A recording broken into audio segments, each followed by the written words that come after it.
LEQ audio में आपका स्वागत है। आज हम NCERT क्लास 11 के chapter 4 introduction to problem solving को पढ़ने वाले हैं। इंट्रोडक्शन, परिचय। आज कंप्यूटर हमारे चारों ओर हर जगह मौजूद है। हम कंप्यूटर का उपयोग विभिन्न कार्यों को तेज और अधिक सटीक तरीके से करने के लिए करते हैं। उदाहरण के लिए कंप्यूटर या स्मार्टफोन का उपयोग करके हम ट्रेन टिकट ऑनलाइन बुक कर सकते हैं। भारत एक बड़ा देश है और इसका रेलवे नेटवर्क बहुत विशाल है, इसलिए रेलवे आरक्षण एक जटिल कार्य है। आरक्षण करने में कई पहलुओं से संबंधित जानकारी शामिल होती है। इन पहलुओं में ट्रेन का प्रकार, बर्थ के प्रकार, प्रत्येक ट्रेन के डिब्बे और उनका समय निर्धारण जैसी जानकारी शामिल है। इसमें एक ही समय पर कई उपयोगकर्ताओं द्वारा टिकट बुक करना भी शामिल है। आरक्षण प्रक्रिया में कई अन्य संबंधित कारक भी शामिल होते हैं। केवल कंप्यूटर के कारण ही आज ट्रेन टिकट बुकिंग आसान हो गई है।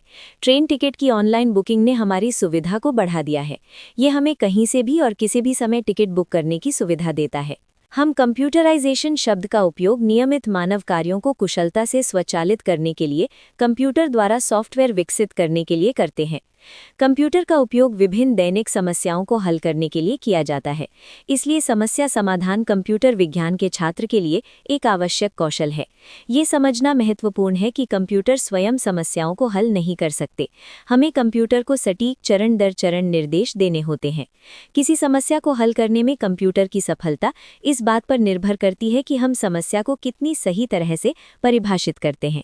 ये इस बात पर भी निर्भर करता है कि हम समाधान को एल्गोरिदम के रूप में कितनी सही तरह से डिजाइन करते हैं। ये इस बात पर भी निर्भर करता है कि हम समाधान को प्रोग्रामिंग भाषा का उपयोग करके कितनी सही तरह से लागू करते हैं। इस प्रकार समस्या समाधान एक समस्या की पहचान करने की प्रक्रिया है। इसमें पहचानी गई समस्या के लिए एक एल्गोरिदम विकसित करना भी शामिल होता है। अंत में इसमें एल्गोरिदम को लागू करके एक कंप्यूटर प्रोग्राम विकसित करना शामिल होता है। 4.2 समस्या समाधान के चरण। मान लीजिए कि वाहन चलाते समय वो अजीब आवाज़ करने लगता है। हमें तुरंत ये पता नहीं चल सकता कि इस समस्या को कैसे हल किया जाए। सबसे पहले हमें ये पहचानना होगा कि आवाज़ कहाँ से आ रही है। यदि हम स्वयं समस्या का समाधान नहीं कर सकते तो हमें वाहन को मैकेनिक के पास ले जाना होगा। मैकेनिक समस्या का सावधानीपूर्वक विश्लेषण करेगा। वो आवाज़ के स्रोत की पहचान करेगा। इसके बाद वो आवश्यक मरम्मत कार्य की योजना बनाएगा। अंत में वो वाहन को आवाज़ को समाप्त करने के लिए मरम्मत करेगा। ये उदाहरण स्पष्ट रूप से दिखाता है कि किसी समस्या को हल करने में कई चरण शामिल हो सकते हैं। जब समस्याएं सरल और सीधी होती हैं तो हम आसानी से उनका समाधान खोज सकते हैं, लेकिन जटिल समस्याओं के लिए एक व्यवस्थित और विधिपूर्ण दृष्टिकोण की आवश्यकता होती है। दूसरे शब्दों में हमें समस्या समाधान तकनीकों को लागू करना होता है। समस्या समाधान की शुरुआत समस्या की सही पहचान से होती है। ये एक पूर्ण कार्यशील समाधान के साथ समाप्त होता है, जो प्रोग्राम या सॉफ्टवेयर के रूप में होता है। कंप्यूटर का उपयोग करके समस्या को हल करने के लिए आवश्यक प्रमुख चरणों को निम्नलिखित उपखंडों में समझाया गया है। 4.2 समस्या का विश्लेषण करना। किसी समस्या को हल करने से पहले उसे स्पष्ट रूप से समझना बहुत महत्वपूर्ण है। यदि हम समस्या को स्पष्ट रूप से नहीं समझते हैं तो हम ऐसा प्रोग्राम बना सकते हैं जो हमारे उद्देश्य को पूरा नहीं करता। इसलिए हमें समस्या विवरण को सावधानीपूर्वक पढ़ना और उसका विश्लेषण करना चाहिए। हमें समस्या के मुख्य घटकों की पहचान करनी चाहिए। हमें ये भी निर्धारित करना चाहिए कि हमारे समाधान में मुख्य कार्यात्मकताएं क्या होनी चाहिए। समस्या का विश्लेषण करके हम आवश्यक इनपुट की पहचान कर सकते हैं। हम ये भी निर्धारित कर सकते हैं कि प्रोग्राम को कौन सा आउटपुट उत्पन्न करना चाहिए। एल्गोरिदम को परिभाषित किया जाता है सटीक चरणों के एक समूह के रूप में, जो किसी समस्या को हल करते हैं या किसी आवश्यक कार्य को पूरा करते हैं। 4.2 एल्गोरिदम का विकास करना। प्रोग्राम कोड लिखने से पहले समाधान को डिजाइन करना आवश्यक है। ये समाधान प्राकृतिक भाषा में लिखा जाता है और इसे एल्गोरिदम कहा जाता है। एल्गोरिदम की तुलना एक अच्छी तरह लिखी गई रेसिपी से की जा सकती है। इस रेसिपी में स्पष्ट रूप से परिभाषित चरण हैं। यदि इन चरणों को सही तरीके से पालन किया जाए तो इच्छित परिणाम प्राप्त होगा। हम एक प्रारंभिक समाधान योजना से शुरुआत करते हैं। हम एल्गोरिदम को लगातार सुधारते रहते हैं। हम तब तक सुधार करते रहते हैं जब तक ये समाधान के सभी पहलुओं को कवर न कर ले। किसी समस्या के लिए एक से अधिक एल्गोरिदम हो सकते हैं। हमें सबसे उपयुक्त एल्गोरिदम का चयन करना चाहिए। 4.3 कोडिंग। एल्गोरिदम को अंतिम रूप देने के बाद हम उसे प्रोग्रामिंग भाषा में परिवर्तित करते हैं। इससे कंप्यूटर समाधान को समझ और निष्पादित कर सकता है। विभिन्न उच्च स्तरीय प्रोग्रामिंग भाषाओं का उपयोग कोडिंग के लिए किया जा सकता है। कोडिंग प्रक्रिया का दस्तावेजीकरण भी करना महत्वपूर्ण है। इससे बाद में प्रोग्राम को समझने और पुनः उपयोग करने में सहायता मिलती है। 4.4.4 परीक्षण और त्रुटि सुधार। प्रोग्राम का पूरी तरह से परीक्षण किया जाना चाहिए। ये उपयोगकर्ता की सभी आवश्यकताओं को पूरा करना चाहिए। ये सभी संभावित इनपुट के लिए सही उत्तर उत्पन्न करना चाहिए। यदि सिंटैक्स त्रुटियां होंगी तो प्रोग्राम कोई आउटपुट उत्पन्न नहीं करेगा। यदि आउटपुट गलत है तो प्रोग्राम को लॉजिकल त्रुटियों के लिए जांचना चाहिए। सॉफ्टवेयर कंपनियां मानक परीक्षण विधियों का उपयोग करती हैं। इनमें यूनिट परीक्षण, इंटीग्रेशन परीक्षण, सिस्टम परीक्षण और स्वीकृति परीक्षण शामिल होते हैं। परीक्षण के दौरान पाई गई त्रुटियों को ठीक किया जाता है। त्रुटियों को ठीक करने के बाद प्रोग्राम का पुनः परीक्षण किया जाता है। ये प्रक्रिया तब तक जारी रहती है जब तक सभी त्रुटियां दूर नहीं हो जाती। डिलीवरी के बाद भी सॉफ्टवेयर का रखरखाव आवश्यक है। रखरखाव में उपयोगकर्ताओं द्वारा सामना की जाने वाली समस्याओं को ठीक करना शामिल है। इसमें उपयोगकर्ताओं के प्रश्नों का उत्तर देना भी शामिल है। इसमें नई सुविधाएं जोड़ना या मौजूदा सुविधाओं में बदलाव करना भी शामिल हो सकता है। ऐसे ऑडियो सुनने के लिए आज ही LEQ ऑडियो ऐप को प्ले स्टोर से डाउनलोड करें या लॉग इन करें leqaudio.com। लेकी ऑडियो में आपका स्वागत है। आज हम NCERT क्लास 11 के चैप्टर 4 के 4.3 और 4.4 को पढ़ने वाले हैं। 4.3 एल्गोरिदम। 4.3 एल्गोरिदम।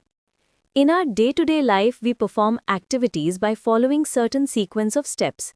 हम अपने रोजमर्रा के जीवन में विभिन्न कार्यों को करने के लिए कुछ निश्चित चरणों के क्रम का पालन करते हैं। Examples of activities include getting ready for school, making breakfast, riding a bicycle, wearing a tie, solving a puzzle, and so on. इन गतिविधियों के उदाहरणों में स्कूल के लिए तैयार होना, नाश्ता बनाना, साइकिल चलाना, टाई पहनना, पहेली हल करना आदि शामिल है। To complete each activity, we follow a sequence of steps.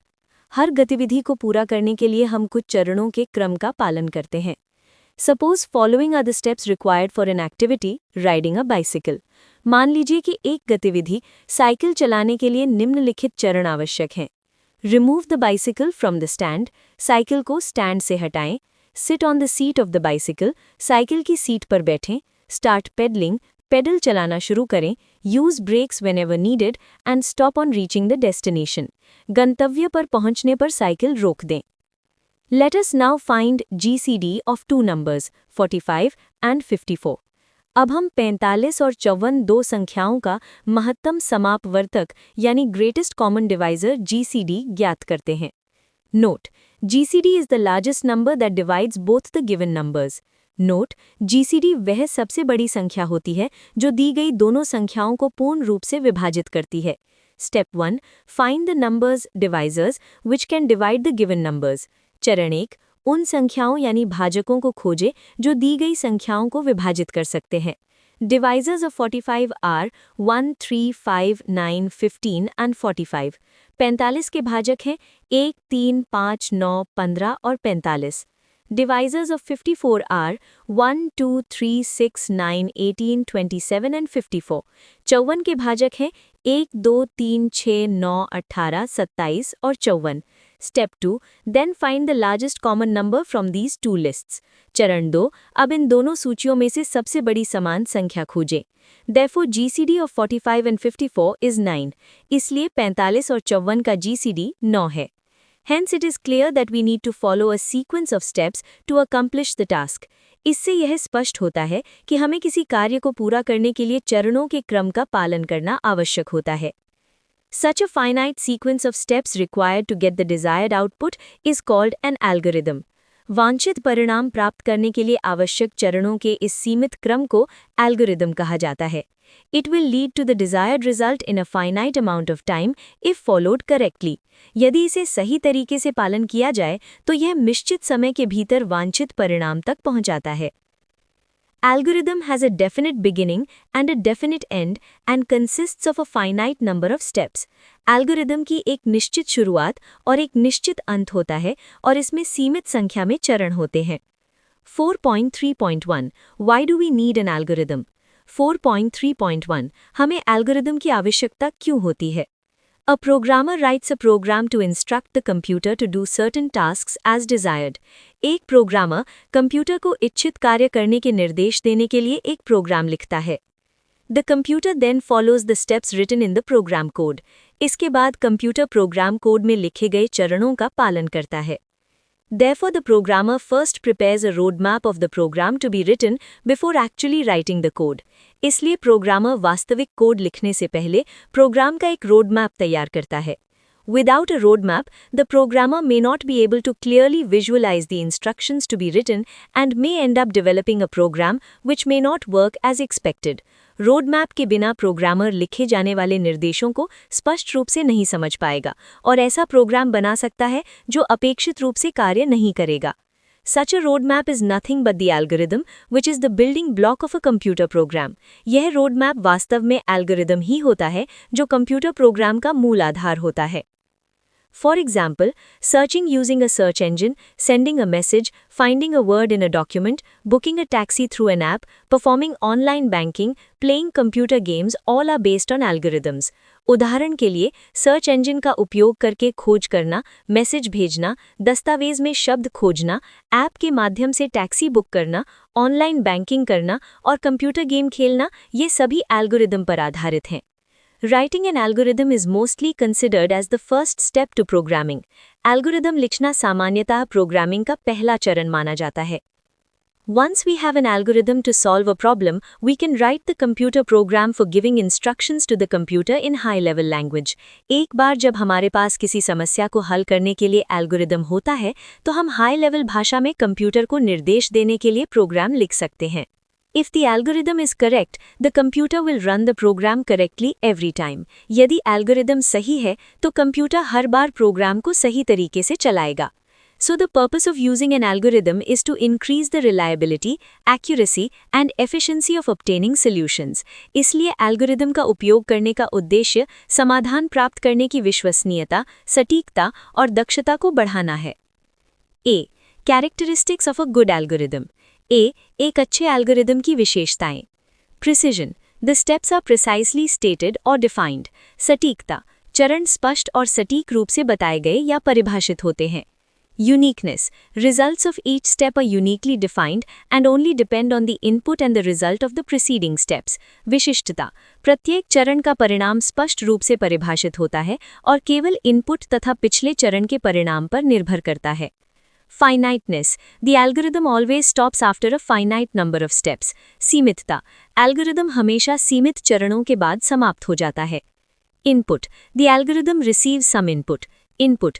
Algorithm कुछ इनपुट प्राप्त करता है. Output. The algorithm produces some output. Output. Algorithm कुछ आउटपुट उत्पन्न करता है. B. While writing an algorithm, it is required to clearly identify the following. B. Algorithm लिखते समय निम्नलिखित बातों को स्पष्ट रूप से पहचानना आवश्यक होता है. The input to be taken from the user. उपयोगकर्ता से लिया जाने वाला input. Processing or computation to be performed to get the desired result. वांछित परिणाम प्राप्त करने के लिए की जाने वाली प्रोसेसिंग या गणना. The output desired by the user. उपयोगकर्ता द्वारा अपेक्षित output. 4.4 Representation of algorithms. 4.4 algorithm का निरूपण. Using their algorithmic thinking skills, the software designers or programmers analyze the problem and identify the logical steps that need to be followed to reach a solution. अपनी algorithmic सोच का उपयोग करते हुए software designer या programmer समस्या का विश्लेषण करते हैं और समाधान तक पहुंचने के लिए लॉजिकल चरणों की पहचान करते हैं. Once the steps are identified, the need is to write down these steps along with the required input and desired output. एक बार चरणों की पहचान हो जाने के बाद आवश्यक इनपुट और वांछित आउटपुट के साथ इन चरणों को लिखना आवश्यक होता है. There are two common methods of representing an algorithm, flowchart and pseudocode. इनमें से किसी भी विधि का उपयोग एल्गोरिदम को प्रदर्शित करने के लिए किया जा सकता है. निम्नलिखित बातों को ध्यान में रखते हुए. It showcases the logic of the problem solution, excluding any implementational details. यह समस्या के समाधान के तर्क को दिखाता है, बिना किसी कार्यान्वयन विवरण के. It clearly reveals the flow of control during execution of the program. यह प्रोग्राम के निष्पादन के दौरान नियंत्रण के प्रवाह को स्पष्ट रूप से दर्शाता है. 4.4.1 Flowchart Visual Representation of Algorithms 4.4 Flowchart Algorithm का विजुअल निरूपण A flowchart is a visual representation of an algorithm. Flowchart algorithm का विजुअल निरूपण होता है. A flowchart is a diagram made up of boxes, diamonds and other shapes connected by arrows. Flowchart एक आरेख होता है जो बॉक्स, डायमंड और अन्य आकृतियों से बना होता है जिन्हें तीरों द्वारा जोड़ा जाता है. Each shape represents a step of the solution process and the arrow represents the order or link among the steps. प्रत्येक आकृति समाधान प्रक्रिया के एक चरण का प्रतिनिधित्व करती है और तीर चरणों के क्रम या संबंध को दर्शाता है. There are standardized symbols to draw flowcharts. Flowchart बनाने के लिए मानकीकृत प्रतीक होते हैं. Some are given in table 4.1. इनमें से कुछ टेबल 4.1 में दिए गए हैं. Example 4.1 Write an algorithm to find the square of a number. उदाहरण 4.1 किसी संख्या का वर्ग ज्ञात करने के लिए एल्गोरिदम लिखें. Before developing the algorithm, let us first identify the input, process and output. Algorithm विकसित करने से पहले हम पहले input, process और output की पहचान करते हैं. Input number whose square is required. Input वह संख्या जिसका वर्ग ज्ञात करना है. Process multiply the number by itself to get its square. प्रक्रिया संख्या को उसी संख्या से गुणा करें ताकि उसका वर्ग प्राप्त हो सके. Output square of the number. संख्या का वर्ग. Algorithm to find square of a number. संख्या का वर्ग ज्ञात करने के लिए algorithm. Step 1 Input a number and store it to num. चरण 1 एक संख्या इनपुट करें और इसे num में संग्रहित करें. Step 2 Compute num multiplied by num and store it in square. चरण 2 num को num से गुणा करें और परिणाम को square में संग्रहित करें. Step 3 Print square. चरण 3 square को प्रदर्शित करें. The algorithm to find square of a number can be represented pictorially using flowchart as shown in figure 4.2. संख्या का वर्ग ज्ञात करने वाले एल्गोरिदम को चित्र के रूप में फ्लोचार्ट द्वारा दर्शाया जा सकता है जैसा कि चित्र 4.2 में दिखाया गया है. 4.4.2 Pseudocode. A pseudocode is another way of representing an algorithm. Pseudocode algorithm को प्रदर्शित करने का एक और तरीका है. It is considered as a non-formal language that helps programmers to write algorithms. इसे एक non-formal भाषा माना जाता है जो प्रोग्रामर को एल्गोरिदम लेक ऑडियो में आपका स्वागत है. आज हम एनसीईआरटी क्लास 11 के चैप्टर 4 के 4.5 और 4.6 को पढ़ने वाले हैं. 4.5 नियंत्रण का प्रवाह. नियंत्रण का प्रवाह उन घटनाओं के प्रवाह को दर्शाता है जैसा कि फ्लो चार्ट में प्रदर्शित किया गया है. घटनाएं क्रम में आगे बढ़ सकती हैं या किसी निर्णय के आधार पर शाखाओं में विभाजित हो सकती हैं या किसी भाग को सीमित संख्या में दोहरा सकती हैं. 4.5.1 अनुक्रम. यदि हम उदाहरण 4.3 और 4.4 को देखें तो कथन एक के बाद एक निष्पादित होते हैं अर्थात अनुक्रम में. ऐसे एल्गोरिथम जिनमें सभी चरण एक के बाद एक निष्पादित होते हैं उन्हें अनुक्रम में निष्पादित होने वाला कहा जाता है. हालांकि किसी एल्गोरिथम में सभी कथन हमेशा अनुक्रम में ही निष्पादित नहीं होते. कभी-कभी हमें एल्गोरिथम से अपेक्षा होती है कि वो कुछ नियमित कार्यों को बार बार करे या पिछले चरणों के परिणामों के आधार पर अलग व्यवहार करे. इस खंड में हम सीखेंगे कि ऐसी स्थितियों के लिए एल्गोरिथम कैसे लिखे जाते हैं. 4.5.2 चयन. चित्र 4.6 में दिखाए गए पड़ोस के मानचित्र पर विचार करें. मान लें कि लाल छत वाली गुलाबी इमारत विद्यालय है और मानचित्र के दूसरे छोर पर पीले रंग का घर एक मकान है. चित्र 4.6 के संदर्भ में हम निम्नलिखित प्रश्नों के उत्तर दें. क्या घर से विद्यालय तक जाने के लिए कोई पूर्व निर्धारित मार्ग है? क्या हम वापस आते समय कोई अलग मार्ग अपना सकते हैं? जैसा कि मानचित्र से स्पष्ट है, घर और विद्यालय के बीच कई मार्ग हो सकते हैं. सुबह के समय हम सबसे छोटा मार्ग चुन सकते हैं, लेकिन दोपहर में वापस आते समय सबसे छोटे मार्ग पर अधिक यातायात हो सकता है, इसलिए हम कम यातायात वाला दूसरा मार्ग चुन सकते हैं. इस प्रकार उपरोक्त समस्या में कुछ शर्तों के आधार पर निर्णय लेना शामिल है. आइए कुछ और उदाहरण देखें जहां निर्णय लेना कुछ शर्तों पर निर्भर करता है. मतदान के लिए पात्रता की जांच करना. उनकी आयु के आधार पर किसी व्यक्ति को या तो मतदान की अनुमति दी जाएगी या मतदान की अनुमति नहीं दी जाएगी. यदि आयु 18 वर्ष या उससे अधिक है तो व्यक्ति मतदान के लिए पात्र है. यदि आयु 18 वर्ष से कम है तो व्यक्ति मतदान के लिए पात्र नहीं है. आइए एक और उदाहरण पर विचार करें. यदि छात्र 8 वर्ष का है और उसे गणित पसंद है तो छात्र को समूह ए में रखें, अन्यथा छात्र को समूह बी में रखें. उपरोक्त शर्त के अनुसार ये छात्र किस समूह में जाएंगे? 8 वर्षीय रवि जिसे गणित पसंद नहीं है, समूह बी।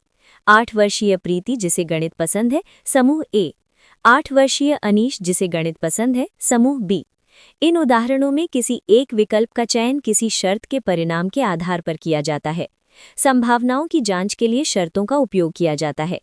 प्रोग्राम एक या अधिक शर्तों की जांच करता है और शर्त के सत्य या असत्य मान के आधार पर कार्य करता है। इन सत्य या असत्य मानों को बाइनरी मान कहा जाता है। एल्गोरिदम में शर्तों को निम्न प्रकार से लिखा जाता है। यदि शर्त सत्य हो तो शर्त पूरी होने पर किए जाने वाले चरण। कुछ स्थितियों में हमें शर्त पूरी न होने पर भी कार्रवाई करनी होती है। इसे प्रदर्शित करने के लिए हम लिख सकते हैं, यदि शर्त सत्य है तो सत्य होने पर किए जाने वाले चरण, अन्यथा शर्त असत्य होने पर किए जाने वाले चरण। प्रोग्रामिंग भाषाओं में अन्यथा को एल्स कीवर्ड द्वारा प्रदर्शित किया जाता है। इस प्रकार सत्य या असत्य शर्त को वास्तविक प्रोग्रामों में एल्स ब्लॉक का उपयोग करके लिखा जाता है। 4.5.3 पुनरावृत्ति। किसी स्थान पर जाने के निर्देश देते समय हम कहते हैं 50 कदम चलें फिर दाईं ओर मुड़ें, या अगले चौराहे तक चलें फिर दाईं ओर मुड़ें। कुछ और उदाहरण देखें, जैसे 5 बार ताली बजाएं, 10 कदम आगे चलें, जब तक थक ना जाएं तब तक वहीं पर कूदें। ये वे कथन हैं जब हम चाहते हैं कि कोई कार्य निश्चित संख्या में बार बार किया जाए। इसी प्रकार यदि पिछले कार्ड गेम में 10 कार्ड निकाले जाने हों तो विजेता तय करने के लिए स्यूडो कोड को 10 बार दोहराना होगा। ये सभी पुनरावृत्ति के उदाहरण हैं। प्रोग्रामिंग में पुनरावृत्ति को इटरेशन या लूप भी कहा जाता है। एल्गोरिदम में लूप का अर्थ है कुछ प्रोग्राम कथनों का बार बार निष्पादन जब तक कि कोई निर्धारित शर्त पूरी न हो जाए। उदाहरण 4.8 5 संख्याएं इनपुट करने और उनका औसत निकालने के लिए स्यूडो कोड लिखें और फ्लो चार्ट बनाएं। इसका फ्लो चार्ट चित्र 4.10 में दिखाया गया है। स्यूडो कोड निम्न प्रकार से होगा। चरण 1 काउंट बराबर 0 योग बराबर 0 सेट करें। चरण 2 जब तक काउंट 5 से कम है चरण 3 से 5 दोहराएं। चरण 3 संख्या नम में इनपुट करें। चरण 4 योग बराबर योग प्लस नम। चरण 5 काउंट बराबर काउंट प्लस 1। चरण 6 औसत बराबर योग डिवाइडेड बाई 5। चरण 7 औसत प्रदर्शित करें। उदाहरण 4.8 में काउंट नामक काउंटर ये ट्रैक करता है कि लूप कितनी बार दोहराया गया है। लूप के प्रत्येक पुनरावृत्ति के बाद काउंट का मान 1 से बढ़ाया जाता है जब तक कि निर्धारित पुनरावृत्तियां पूरी न हो जाएं। कुछ स्थितियों में हमें पहले से ये ज्ञात नहीं होता कि किसी कथन समूह को कितनी बार दोहराना होगा। ऐसी अज्ञात संख्या की पुनरावृत्तियों की आवश्यकता को व्हाइल संरचना द्वारा संभाला जाता है। उदाहरण 4.9 जब तक उपयोगकर्ता 0 दर्ज नहीं करता तब तक संख्याएं इनपुट करने और फिर उनका औसत निकालने के लिए स्यूडो कोड लिखें और फ्लो चार्ट बनाएं। स्यूडो कोड निम्न प्रकार से होगा। चरण 1 काउंट बराबर 0 योग बराबर 0 सेट करें। चरण 2 नम इनपुट करें। चरण 3 जब तक नम 0 के बराबर नहीं है चरण 3 से 6 दोहराएं। चरण 4 योग बराबर योग प्लस नम। चरण 5 काउंट बराबर काउंट प्लस 1। चरण 6 नम पुनः इनपुट करें। चरण 7 औसत बराबर योग डिवाइडेड बाई काउंट। चरण 8 औसत प्रदर्शित करें। इसका फ्लोचार्ट चित्र 4.11 में दिखाया गया है। इस उदाहरण में हमें ये ज्ञात नहीं होता कि उपयोगकर्ता 0 दर्ज करने से पहले कितनी संख्याएं दर्ज करेगा। इसे शर्त की बार बार जांच करके संभाला जाता है जब तक कि शर्त असत्य न हो जाए। 4.6 एल्गोरिदम का सत्यापन। क्या आप कल्पना कर सकते हैं कि यदि बैंकिंग सॉफ्टवेयर सही तरीके से काम न करे तो क्या होगा? मान लीजिए ऑनलाइन धन हस्तांतरण मॉड्यूल की कार्यप्रणाली सही तरीके से प्रोग्राम नहीं की गई है और वो खाते में ट्रांजैक्टेड राशि का केवल आधा ही जमा करता है। यदि खाते में जमा करने के बजाय राशि निकाल ली जाए तो क्या होगा? ऐसा दोषपूर्ण सॉफ्टवेयर पूरी सिस्टम की कार्यप्रणाली को बिगाड़ देगा और भारी अव्यवस्था उत्पन्न करेगा। आज सॉफ्टवेयर का उपयोग और भी महत्वपूर्ण सेवाओं में जैसे चिकित्सा क्षेत्र में या अंतरिक्ष यानों में किया जाता है। ऐसे सॉफ्टवेयर को हर स्थिति में सही तरीके से कार्य करना चाहिए। इसलिए सॉफ्टवेयर डिजाइनर को सुनिश्चित करना चाहिए कि सभी घटकों की कार्यप्रणाली सही ढंग से परिभाषित की गई, जांची और सत्यापित की गई हो। हर प्रकार से ये करना जरूरी है। जब हमें बताया गया कि पहले n प्राकृतिक संख्याओं का योग n Guna n+1 divided by 2 होता है तो हमने इसका सत्यापन कैसे किया? हम इसे छोटी संख्याओं के लिए जान सकते हैं जिनका योग हम हाथ से निकाल सकते हैं। मान ले n बराबर 6 है तो योग 1 + 2 + 3 + 4 + 5 + 6 बराबर 21 है। सूत्र का उपयोग करने पर हमें योग 6 गुना 7 डिवाइडेड बाई 2 प्राप्त होता है। हम इसी प्रकार कुछ और संख्याओं के साथ प्रयास करके सुनिश्चित कर सकते हैं कि सूत्र सही कार्य करता है। इसी प्रकार जब हमने एक एल्गोरिदम लिखा है तो हम चाहते हैं कि ये सत्यापित करके देख लें कि ये अपेक्षित रूप से कार्य कर रहा है या नहीं। सत्यापित करने के लिए हमें विभिन्न इनपुट मान लेने होते हैं और एल्गोरिदम के सभी चरणों से गुजरना होता है ताकि प्रत्येक इनपुट के लिए वांछित आउटपुट प्राप्त हो सके और आवश्यकता अनुसार संशोधन या सुधार किया जा सके। इनपुट लेकर एल्गोरिदम के चरणों से गुजरने की इस प्रक्रिया को कभी कभी ड्राई रन कहा जाता है। ऐसा ड्राई रन हमें एल्गोरिदम में किसी भी गलत चरण की पहचान करने में सहायता करेगा। ये एल्गोरिदम में छूटे हुए विवरण या विशिष्टताओं को भी पहचानने में सहायता करेगा। सिमुलेशन के लिए उपयोग किए जाने वाले इनपुट मान के प्रकार का निर्णय लेना महत्वपूर्ण है।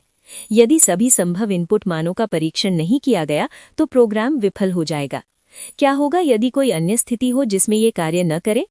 स्थान A से C तक B के माध्यम से जाने में लगा कुल समय ज्ञात करने के लिए एल्गोरिदम लिखें।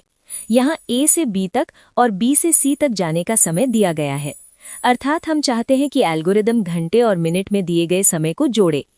एल्गोरिदम लिखने का एक तरीका निम्नलिखित है। T1 का मान प्रदर्शित करें, HH1 इनपुट करें, MM1 इनपुट करें। T2 का मान प्रदर्शित करें, HH2 इनपुट करें, MM2 इनपुट करें। HH टोटल बराबर HH1 plus HH2, MM total बराबर MM1 plus MM2। T total को HH टोटल और MM टोटल के रूप में प्रदर्शित करें। अब आइए सत्यापन करें। मान लें पहला उदाहरण T1 बराबर 5 घंटे 20 मिनट और T2 बराबर 7 घंटे 30 मिनट है। ड्राई रन करने पर परिणाम 12 घंटे और 50 मिनट प्राप्त होता है। ये सही प्रतीत होता है। अब एक और उदाहरण लें जहां T1 बराबर 4 घंटे 50 मिनट और T2 बराबर 2 घंटे 20 मिनट है। हम परिणाम 6 घंटे 70 मिनट पाते हैं, जो समय मापने का सही तरीका नहीं है। परिणाम 7 घंटे 10 मिनट होना चाहिए था। इस दूसरे उदाहरण से हमें ये एहसास होता है कि हमारा एल्गोरिदम केवल तभी सही काम करेगा जब MM1 प्लस MM2 60 से कम हो। अन्य सभी स्थितियों में ये इच्छित परिणाम नहीं देगा। जब MM टोटल 60 या उससे अधिक हो तो एल्गोरिदम को घंटों के योग में 1 जोड़ना चाहिए और MM टोटल में से 60 घटाना चाहिए। इसलिए संशोधित एल्गोरिदम निम्नलिखित होगा। यदि MM टोटल 60 या उससे अधिक है तो HH टोटल में 1 जोड़ें और MM टोटल में से 60 घटाएं। T टोटल को HH टोटल और MM टोटल के रूप में प्रदर्शित करें। अब हम T1 बराबर 4 घंटे 50 मिनट और T2 बराबर 2 घंटे 20 मिनट के लिए एल्गोरिदम का सिमुलेशन कर सकते हैं और T टोटल बराबर 7 घंटे 10 मिनट प्राप्त कर सकते हैं। इसका अर्थ है कि एल्गोरिदम सही तरीके से कार्य कर रहा है। मान लीजिए हम बिना एल्गोरिदम का सत्यापित किए कोई सॉफ्टवेयर विकसित करते हैं और यदि एल्गोरिदम में त्रुटियां होती हैं तो विकसित सॉफ्टवेयर सही ढंग से नहीं चलेगा। इसलिए ये आवश्यक है कि एल्गोरिदम का सत्यापन किया जाए, क्योंकि गलती पकड़ने और सुधारने के लिए आवश्यक प्रयास न्यूनतम है। ऐसे ऑडियो सुनने के लिए आज ही लेक ऑडियो ऐप को प्ले स्टोर से डाउनलोड करें या लॉगिन करें lekaudio.com। लीक्यू ऑडियो में आपका स्वागत है। आज हम NCERT क्लास 11 के चैप्टर 4 के 4.7 और 4.8 को पढ़ने वाले हैं। The flow of control depicts the flow of events as represented in the flow chart. नियंत्रण का प्रवाह उन घटनाओं के प्रवाह को दर्शाता है जैसा कि फ्लो चार्ट में प्रदर्शित किया गया है। The events can flow in a sequence or on a branch based on a decision or even repeat some part for a finite number of times. घटनाएं क्रम में प्रवाहित हो सकती हैं या किसी निर्णय के आधार पर शाखाओं में विभाजित हो सकती हैं या किसी भाग को सीमित संख्या में बार दोहरा सकती हैं। If we look at the examples 4.3 and 4.4, the statements are executed one after another, that is in a sequence. यदि हम उदाहरण 4.3 और 4.4 को देखें तो कथन एक के बाद एक अर्थात क्रम में निष्पादित होते हैं। Such algorithms where all the steps are executed one after the other are said to execute in sequence. ऐसे एल्गोरिदम जिनमें सभी चरण एक के बाद एक निष्पादित होते हैं उन्हें क्रमिक निष्पादन कहा जाता है। However, statements in an algorithm may not always execute in a sequence. हालांकि किसी एल्गोरिदम के कथन हमेशा क्रम में ही निष्पादित नहीं होते हैं। We may sometimes require the algorithm to either do some routine tasks in a repeated manner or behave differently depending on the outcomes of previous steps. कभी-कभी हमें एल्गोरिदम से अपेक्षा होती है कि वो कुछ नियमित कार्यों को बार-बार करे या पिछले चरणों के परिणामों के आधार पर अलग प्रकार से व्यवहार करे.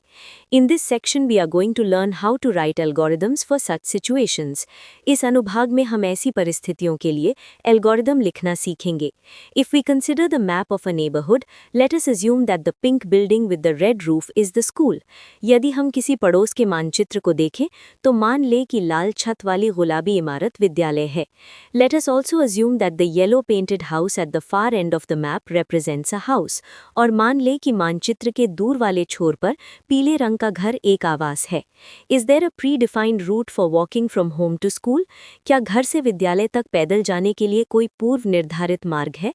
Can we have a different route while coming back? क्या हम वापसी के समय कोई अलग मार्ग अपना सकते हैं? As seen from the map, there can be multiple routes between home and school. मानचित्र से स्पष्ट है कि घर और विद्यालय के बीच कई मार्ग हो सकते हैं. We might take the shortest route in the morning. हम सुबह के समय सबसे छोटा मार्ग चुन सकते हैं. But while coming back home in the afternoon, the shortest route might have heavy traffic. लेकिन दोपहर में घर लौटते समय सबसे छोटा मार्ग अधिक यातायात वाला हो सकता है. Therefore, we could take another route with less traffic. इसलिए हम कम यातायात वाला कोई अन्य मार्ग चुन सकते हैं. Hence, the above problem involves some decision making based on certain conditions. अतः उपर्युक्त समस्या में कुछ शर्तों के आधार पर निर्णय लेना शामिल है. Let us look at some other examples where decision making depends on certain conditions. आइए कुछ अन्य उदाहरण देखें जहां निर्णय लेना कुछ विशेष शर्तों पर निर्भर करता है. Checking eligibility for voting is one such example. मतदान की पात्रता की जांच इसका एक उदाहरण है. Depending on their age, a person will either be allowed to vote or not allowed to vote. आयु के आधार पर किसी व्यक्ति को मतदान की अनुमति दी जाएगी या नहीं दी जाएगी. If age is greater than or equal to 18, the person is eligible to vote. यदि आयु 18 वर्ष या उससे अधिक है तो व्यक्ति मतदान के लिए पात्र है. If age is less than 18, the person is not eligible to vote. यदि आयु 18 वर्ष से कम है तो व्यक्ति मतदान के लिए पात्र नहीं है. Let us consider another example. आइए एक और उदाहरण पर विचार करें. If a student is 8 years old and the student likes mathematics, then put the student in group A. यदि कोई छात्र 8 वर्ष का है और उसे गणित पसंद है तो उसे समूह A में रखें. Otherwise, put the student in group B. अन्यथा छात्र को समूह B में रखें. Let us determine in which group the following students will go as per the above condition. आइए निर्धारित करें कि उपर्युक्त शर्त के अनुसार निम्नलिखित छात्र किस समूह में जाएंगे. An 8-year-old Ravi who does not like mathematics will go to group B. 8 वर्षीय रवि जिसे गणित पसंद नहीं है वो समूह B में जाएगा. An 8-year-old Preeti who likes mathematics will go to group A. 8 वर्षीय प्रीति जिसे गणित पसंद है वो समूह A में जाएगी. A 7-year-old Anish who likes mathematics will go to group B. 7 वर्षीय अनीश जिसे गणित पसंद है वो समूह B में जाएगा. In these examples, one of the alternatives is selected based on the outcome of a condition. इन उदाहरणों में किसी शर्त के परिणाम के आधार पर एक विकल्प का चयन किया जाता है. Conditionals are used to check possibilities. संभावनाओं की जांच के लिए शर्तों का उपयोग किया जाता है. The program checks one or more conditions and performs operations depending on whether the condition is true or false. कार्यक्रम एक या अधिक शर्तों की जांच करता है और शर्त के सत्य या असत्य होने के आधार पर कार्य करता है. These true or false values are called binary values. इन सत्य या असत्य मानों को द्विआधारी मान कहा जाता है. Conditionals are written in the algorithm in a specific manner. Algorithm में शर्तों को एक विशेष रूप में लिखा जाता है. If condition then perform steps when the condition is true. यदि शर्त सत्य है तो संबंधित चरणों को निष्पादित करें. There are situations where we also need to take action when the condition is not fulfilled. ऐसी स्थितियां भी होती हैं जब शर्त पूर्ण न होने पर भी हमें कार्रवाई करनी होती है. To represent that we write, if condition is true then perform certain steps, otherwise perform other steps. इसे दर्शाने के लिए हम लिखते हैं कि यदि शर्त सत्य है तो कुछ चरण निष्पादित करें, अन्यथा अन्य चरण निष्पादित करें. In programming languages, otherwise is represented using the else keyword. Programming भाषाओं में अन्यथा को else कीवर्ड द्वारा दर्शाया जाता है। Hence a true or false conditional is written using an if-else block in actual programs। अतः सत्य या असत्य शर्त को वास्तविक प्रोग्रामों में if-else block के माध्यम से लिखा जाता है। Let us write an algorithm to check whether a number is odd or even। आइए एक एल्गोरिदम लिखें जो जांच करे कि कोई संख्या विषम है या सम। The input will be any number। Input कोई भी संख्या होगी। The process is to check whether the number is even और नॉट। प्रक्रिया ये है कि संख्या सम है या नहीं, इसकी जांच की जाए। The output will be a message stating even और ऑड। आउटपुट एक संदेश होगा जिसमें सम या विषम लिखा होगा। The pseudo code of the algorithm can be written step by step. इस एल्गोरिदम का स्यूडो कोड चरणबद्ध रूप में लिखा जा सकता है। First, print enter the number. पहले संख्या दर्ज करने के लिए संदेश प्रदर्शित करें। Then input the number. फिर संख्या इनपुट करें। If the number modulo 2 equal 0 then print number is even. यदि संख्या को 2 से भाग देने पर शेष 0 है तो संख्या सम है, ये प्रदर्शित करें। Else print number is odd. अन्यथा संख्या विषम है। Let us now write a pseudocode where multiple conditions are checked to categorize a person based on age।